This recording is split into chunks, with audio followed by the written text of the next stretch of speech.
This is WIUR Radio. Hello, I'm Jack Schaefer, and I'm here with Hunter Questel. And, boy, do we have a lot to talk to about today. We got Yankees losing Game 1 of their wild card series, along with Jackson Dart making his debut for the New York Giants, and the New York Jets go to 0-4 on the year against the Dolphins. Man, I have a lot to talk about that game last night. It was so it was bad in the way of like it felt like every other like postseason I've seen from the Yankees in this era of it being you only getting the one run. The offense just goes completely dead. Obviously, it's a very good pitcher, Crochet, one of the best pitchers in baseball right now. So you went up against the best pitcher immediately into the best closer in baseball. So it's like if you weren't able to get runs on him.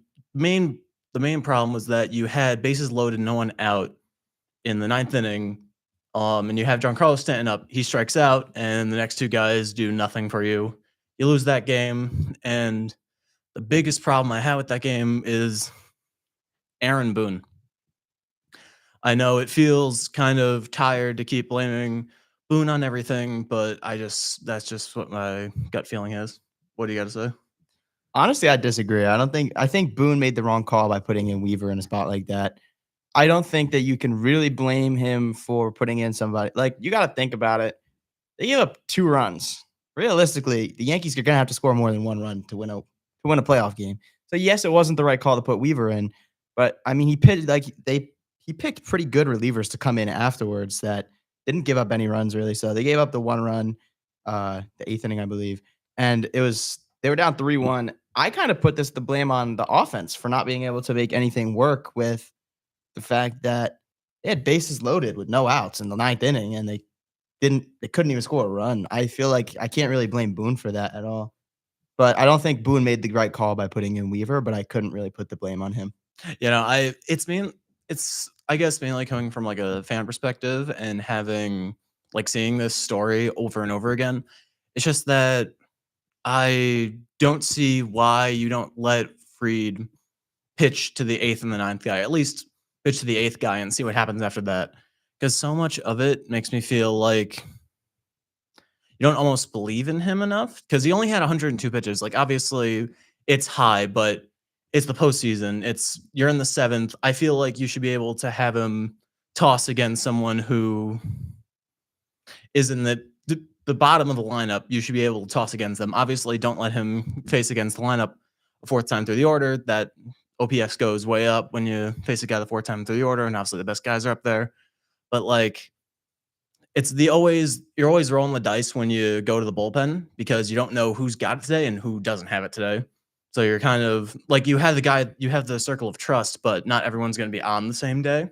So you can have guys someone who's on like Fried the entire game, and then Weaver who is not on that day, and it just kind of blows up your game. I thought it was a bad decision to take him out at that point, even before what happened, because I think when you have your ace on the mound, you should let him go. There's no reason to not let your ace try to win the game for you. At least believe in him enough to get through the 8th and 9th guy in the order. Let him get 7 innings. Then you go to Cruz or Williams, just go straight to Williams in the 8th, and then go to Bednar. Yeah, I agree. I think that they definitely should have let him pitch. But the only thing that I'm kind of seeing is like, what do you do if the 8th guy comes up in the order and he hits a home run off of him? Or, I mean, it didn't happen all night, so you can't imagine it's going to happen. So base hit. Then, like, what do you do after that? Because now Luke Weaver's in a much worse position than he was in, and he's giving up more runs on top of the 2 that he actually gave up. So, like, assuming that they're automatically outs is what I would also predict, but I wouldn't say that that they really were definite outs. I don't think they are automatic outs. Obviously, I think you have a better likelihood of getting them out than you don't. But I think like if Weaver does give up if Fried gives up a home run in that situation, I'm sorry. I think it's like, okay, you beat him. Like, good job. You beat our best guy with someone who's not your best guy. That's what Volpe did to Yes. Crochet. It's like it's not like it's something where it's like, oh, that's a bad decision to. if he got a home run off him, I don't think it was a bad decision. I think it's like, okay, you just beat him, and then you can take him out, put Weaver in there. I just feel like with a bullpen like this, this is the worst Yankees bullpen in a decade. I think that's kind of. I don't think that's a hot take because one of their strongest suits in this era, in the Judge era, it's been they have a really good bullpen. They do not have that this year. Like obviously they have a better closer at the end of the year than they did at the beginning of the year with Williams just not being able to pitch at all in the first half. He's been getting better in the second half, but like still nothing great. And then you still get even guys that you got at the deadline. It's like Bednar has been really the only one that I truly believe in. Duvall is hit or miss. He's been very hit or miss for the Yankees. You already designated Bird. You put him down in the minors already. So this bullpen has been it's been mostly missed this year compared to the past 9 years where it's been just hit after hit. So it's like when you have a bullpen that's not really that great, I think keeping the starter in there for as long as he can probably go. Because I feel like his limit should have been like 115 pitches instead of like 100, instead of just 100 flat. It should have been like a bit higher in the postseason than you have in the regular season. Because you're not even guaranteed that he pitches again. Like you're not guaranteed a spot in the division series. If anything, they're actually down right now. They they got to are. make it work. You got to have Rodon have a great game again. I don't know who the Red Sox are pitching, but yeah, you have Rodon, and then you have Schlittler, who's been very good, but he's also a rookie, so you don't know what he's going to be doing. Yeah, a lot of pressure on him for sure. I hope if it does go to a game 3 and he doesn't pitch well, that nobody blows up on him because you really don't want to stunt a young developing pitcher. I think that's something that's really bad, and that's what I was scared was going to happen with the Mets because Tong was super young, and New York fan base always has this thing where they like to explode on players if they don't play well. So I'm hoping that with the same thing with Schlittler, that he doesn't get exploded on by fans if anything does go wrong, and that they at least give him a little bit of grace for being a rookie. Yeah. Brian Bello is the guy that's pitching for Boston game 2 against Rodon. So it's a very winnable game, obviously, because I think Rodon's a bit better, but like the offense has to come out and play. All you got last night was the Volpe home run, and then he got another hit in the 7th, and then 2 hits from Goldschmidt and Judge, and that was it effectively. Like nothing else. Yeah. No. The only one that even got another hit was Bellinger, and that's it. You had 3 guys show up, and that was it. That's something that the Yankees have pretty much built their entire team off of, which is hitting the ball and scoring runs.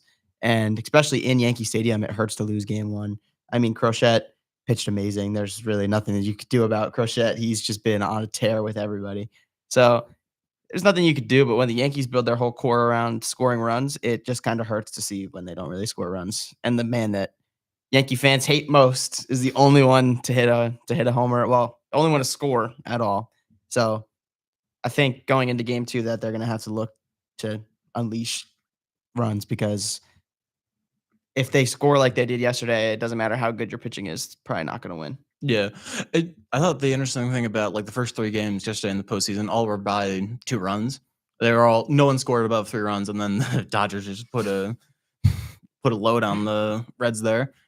But yeah, it's something very frustrating about kind of almost not seeing the same script again. Obviously, there's no really fielding errors. Last time, obviously, Judge didn't get the throw out at second, but like that's not really a fielding error. That's just something where he just beat him out. It's not like there was no defensive lapses, unlike last year, especially in like game 5 against the Dodgers. But like the main thing I keep seeing again is the fact the offense just dies. Obviously, it's a lot harder to hit off amazing pitchers than it is against 5th guys on the White Sox, the Rockies. But you gotta score some runs. Yeah, I'm hoping that that this is not a slump for the Yankees because we've seen all year where they would randomly just go on offensive droughts. Not even team droughts, just like offensive droughts. Like pitching pitched pretty well. Like you guys were still winning those games, but they were really low scoring games. So I'm hoping that it's not the same case right now because now would be a terrible time for them to do that. So I'm hoping that it was just because it was Garrett Crochet and that's kind of what we're putting it on at this point because he is one of the best pitchers in the MLB. So I'm hoping for you as a Yankee fan, at least, that this is not an offensive drought because now would be a terrible time for them to start that. It doesn't even matter if it's a drought. If it's just 2 games, then it's 2 games. That's not a crazy sample size to be like, oh, it's a drought, but that's what you put yourself in when you don't win the division. So when you have to put your season up to 3 games, that's kind of what you get. You can sometimes just you can sometimes just get a bad hand and you're done.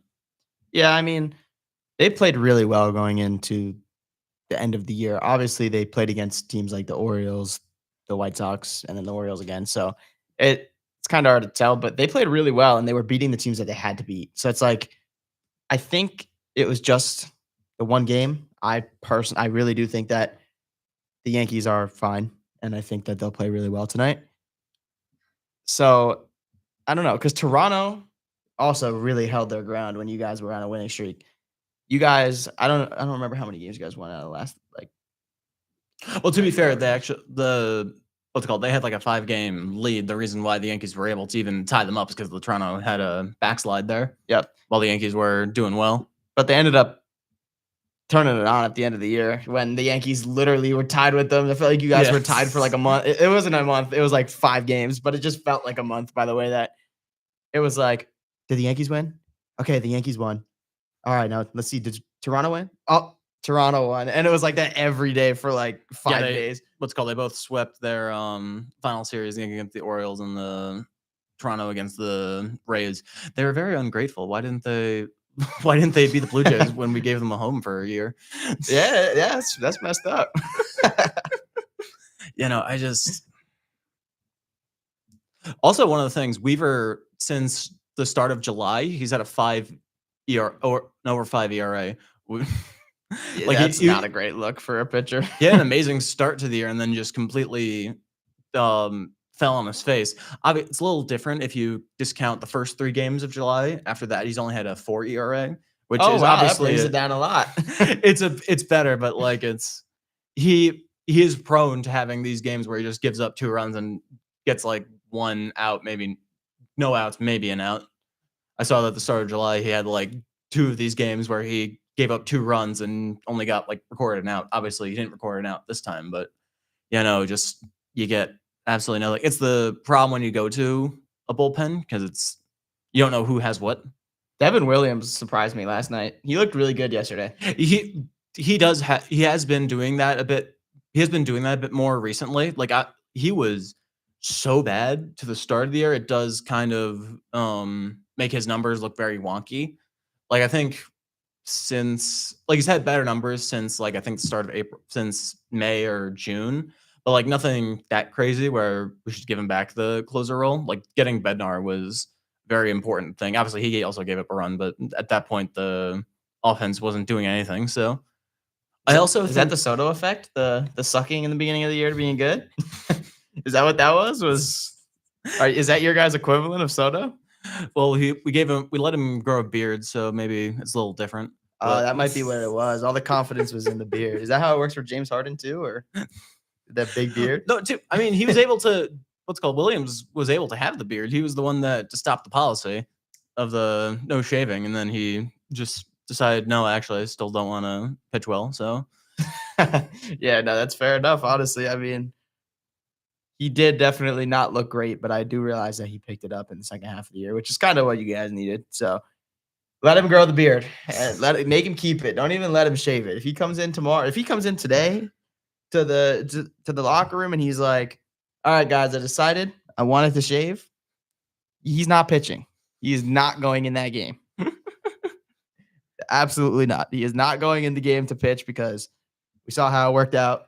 And it's all in the beard. So that's where all his magic is. I think another aspect that was interesting, I don't think Jazz got an at-bat that entire game because they had since they went against the lefty, they put all their ready guys out. So Jazz wasn't in there, Ben Rice wasn't in there. Like you had 2 of your best guys, two of your best offensive guys were left on the bench. Wait, didn't Jazz pop up in the 9th inning?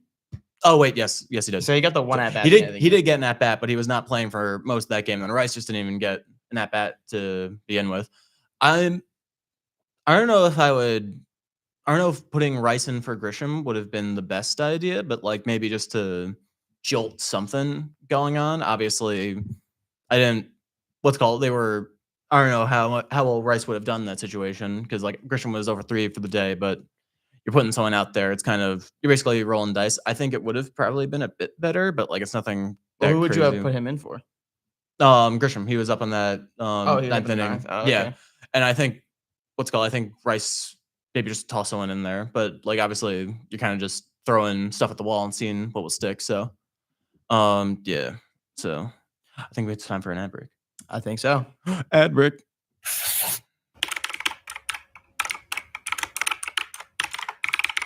This is WIUR Radio. Hi, I'm Morgan Beastie from the Ionian, and I hope you're enjoying today's show. Are you looking for the latest scoop on campus news, sports, and more? Check out the Ionian University's very own award-winning student newspaper. We keep you up to date with everything happening on and off campus. Want to know about the big game, the latest campus event? It's all in the Ionian. Join the conversation. Read, write, and get involved. Visit www.theionian.org or pick up a copy around campus. Stay informed, stay connected. Now, back to WIUR, Iona University Radio.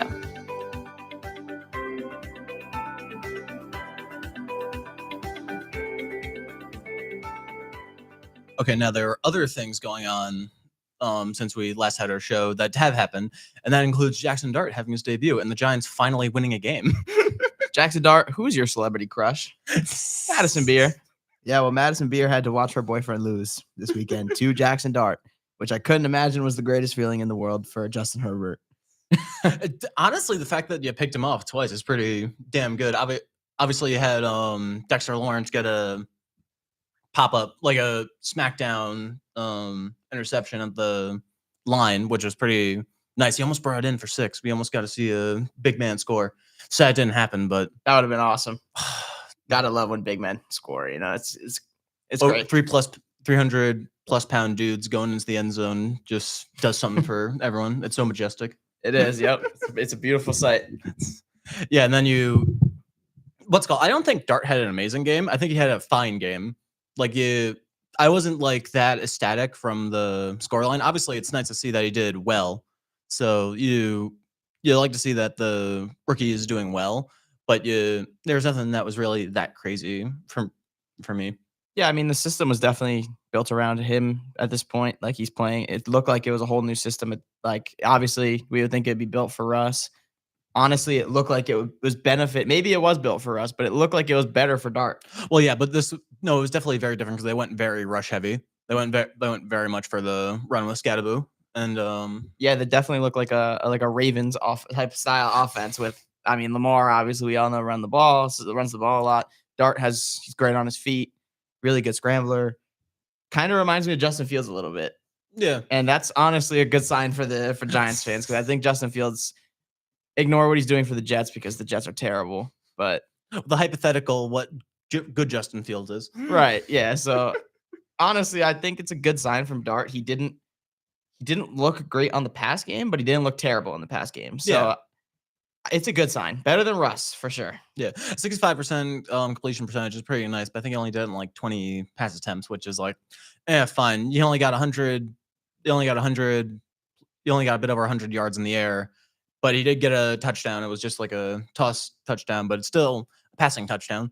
And he then rushed for 15-yard rushing touchdown as well. And he had, I think, over 50 yards on the ground, which is pretty nice.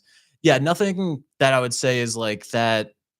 Nothing that he did made me think, oh, this is the guy. Like, this is the guy that's going to save everything. It's like, okay, this is nice. I want to see more. Let's see what he does against the Saints. Let's see if he can maybe toss the ball a bit more. Let's see who he's got. Obviously, not able to do it as well now with Neighbors hurt. That was a terrible sight. So for those of you that don't know, Neighbors tore his ACL this weekend, and it was like Jackson Dart win, but Neighbors ACL gone. So you kind of had to trade it, honestly. So it didn't look. It's not the greatest sign. Yeah, you had the good of getting the win, but then you have the terribleness of Neighbors tearing his ACL. So against the MetLife turf, strikes again. Did you see Tyreek Hill's injury against the Jets this week? Oh my goodness, yeah. It was disgusting, and I think his leg went like that.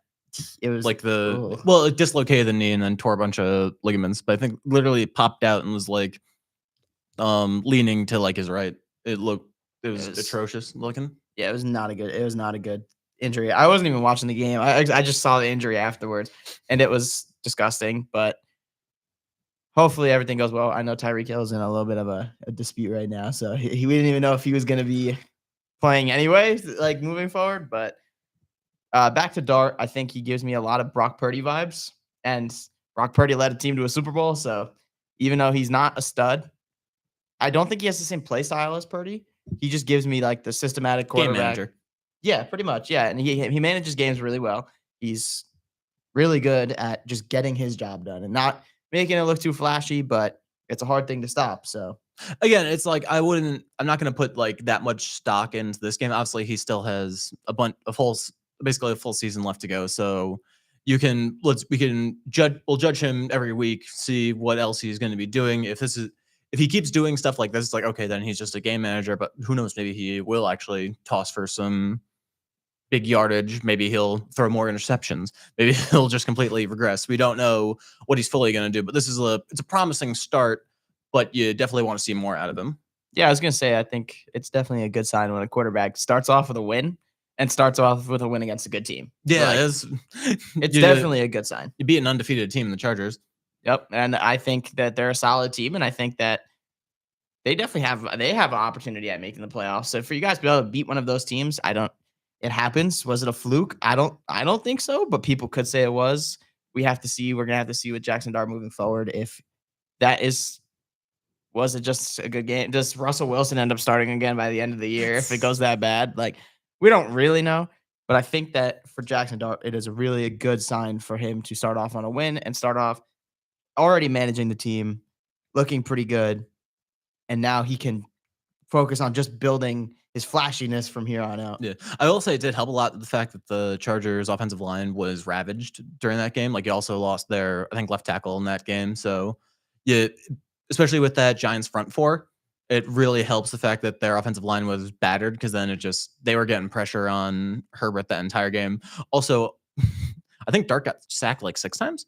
Did he? I did not. Yeah, know no, that. he was getting sacked a lot there. It was like I was very surprised because it's like the offensive line was looking a bit better, but then it's like gave up 6 sacks. Obviously, I think some of them definitely is the fact that Dart's a young quarterback and was not like noticing the pressure as well as like a veteran because Herbert, he was also getting a lot of pressure, but he was like weaving in and out. I think he only got sacked like once or twice during that game. But he had a lot more pressure on him, but he was able to like weave in and out of the pressure. Definitely shows the difference between like a veteran quarterback. Herbert's not really a full veteran, but someone who's older compared to a rookie quarterback who has to learn about that.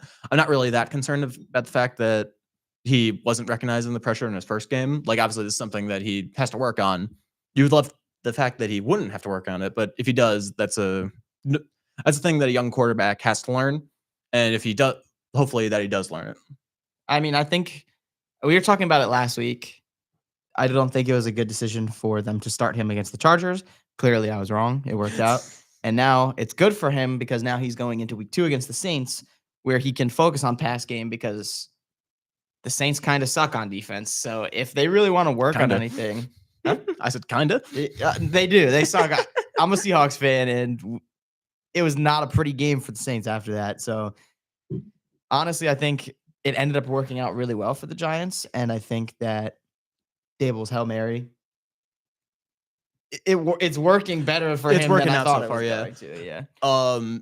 What are the chances you think the Saints go winless this year? Not likely, or they're probably gonna let win? me look at their schedule because Yeah. because I gotta see what their schedule looks like.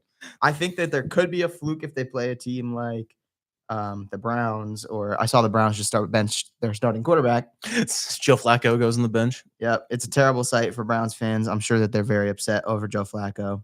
Joe Flacco's eliteness is finally depleted. Okay, so they play the Giants this week, then the Patriots. I think those are 2 losses. Yeah. Then they play the Bears, and the Bears are playing okay. I think that there's an opportunity that they could beat the Jets at the end of the year. Wait, that's They the have a last game? really easy schedule. No, 3 games. So Oh, okay. after their bye week, starting in week 12, they play the Falcons, then the Dolphins, and then they'll lose to the Bucks. Then they play the Panthers, Jets, Titans, Falcons. Yeah, they play the Panthers twice, so I think they could definitely win one game against them. I would love for Seattle to have this schedule. Do you know how funny it would be if the Jets and the Saints go winless into that game? That would be very entertaining. It Jets is fans would explode if that was the case. If Aaron Glenn goes winless into that week, he wouldn't be on the hot seat, but he's immediately on the hot seat starting the next year. I think that honestly, the Saints have had they've just had terrible luck with the start of their season. They played the Cardinals, then the Niners, then the Seahawks, and the Bills. It's a tough schedule to have to work through, honestly. And Yeah. I mean, it's okay. The Jets, there's nothing you can really do about them at this point. I think That was a bad game on Monday night. To be fair, that they had they basically they had a good game against the Steelers, but then it was bad Monday. They had like a couple fumbles in there. Ooh. Yeah, no. I think that the Jets just have to have a full team rebuild at this point, and they've been in a full team rebuild for like 10 years now, and They've been out of the postseason for over a decade. I think a decade and a half. yeah, so it's not a great look for Jets fans, and that's all right. It's not a great look for Giants fans either. New York football is not it unless you're going upstate. So, Well, to be fair, I think both teams, the Giants at least have a bit more to be hopeful for because you had the young quarterback. Obviously, you don't have the head coach you probably want. Then you have the Jets. You're hoping that the head coach is good, but then Fields is a younger quarterback, but he's not. You were thinking he was the guy going in. Like you definitely want to draft a guy probably this year. I honestly to don't be a know. replacement. I've always been a high hoper on Fields just because when I compare the two, it's like in 5 years down the road, you can't tell where Dart's going to be. I mean, Fields is definitely a great quarterback. I don't think Fields is a result of the Jets losing every game. I think that the Jets overall, that their defense is really overhyped. Their secondary has one good guy in it, and this is not pick apart the Jets fans at this like Jets because whatever. Ahmad Gardner. But I think that Sauce Gardner might be a little overrated, just a little bit. The Jets have so much that they need to work on, and I think that even if you put the best quarterback of all time in that scheme, it doesn't work. Like they don't have much talent to work with. They have Breece Hall, they have Garrett Wilson, and then Justin Fields, obviously.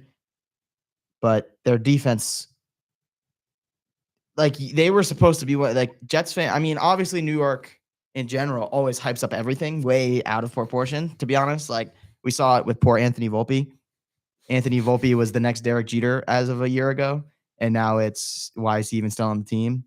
So obviously, and the Mets fans do it all the time. Knicks fans do it. I think any fan base hypes up their own guys. I don't think it's a purely New York thing. I think any fan base loves to talk their guys up. Yeah, I mean, that's true. But I can't imagine Paul Skeens on the Pirates is a really good pitcher. They have the right to hype him up. To be fair, I don't think you can hype him up more than what he has. I think you can call him the best. Unless you call him the best pitcher of all time. I don't think that's something you can do. But